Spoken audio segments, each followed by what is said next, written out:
Welcome to the channel and thanks for stopping by.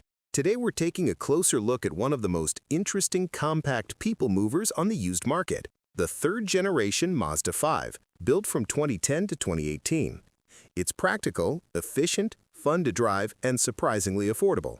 But like every vehicle, it has its weak points.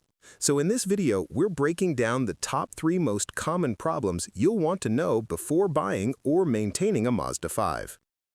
The first big issue is the suspension wear, especially the front control arms and rear trailing arms.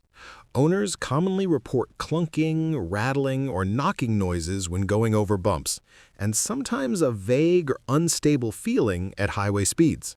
The Mazda5 rides on a setup borrowed from the Mazda3, but because the 5 is heavier and often carries more passengers, those suspension components tend to wear out faster.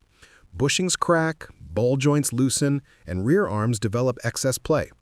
If you're checking out a used one, pay attention to noises during test drives and look for uneven tire wear. Replacing the full control arm assemblies usually fixes it, but budget for suspension work every 80 to 120,000 miles. The second major problem is premature brake wear. Because the Mazda5 is essentially a compact minivan, it's often loaded with passengers or cargo.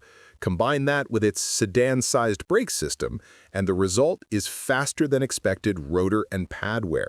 Some owners find themselves replacing brakes almost twice as often as they would on a similar-sized SUV. You'll notice symptoms like vibration during braking, longer stopping distances, or a grinding noise when pads get low. Upgrading to higher-quality rotors and ceramic pads can help extend the lifespan, and regular inspection is a must, especially if you do a lot of city driving. The third issue is sliding door problems, both manual and power. Even though the Mazda5 kept things simple with mostly manual doors, they're still known for sticking, squeaking, or becoming difficult to open, especially in colder climates. The tracks and rollers collect dirt, the grease dries out, and the door can start binding or clicking.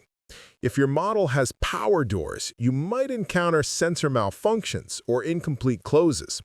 The good news is that this problem is usually more annoying than expensive. Cleaning the tracks, lubricating the rollers, and adjusting the latch typically solves it.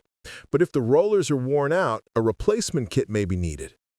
Despite these issues, the Mazda5 remains one of the most versatile and reliable family vehicles for the price. Most of these problems are manageable with proper maintenance, and the car still offers great handling, sliding door convenience, and excellent fuel efficiency. Thanks for watching, and I hope this breakdown helps you understand what to expect from the 2010 to 2018 Mazda5. If you found this video helpful, please hit that like button and subscribe for more automotive tips, reviews, and practice tests. See you in the next one.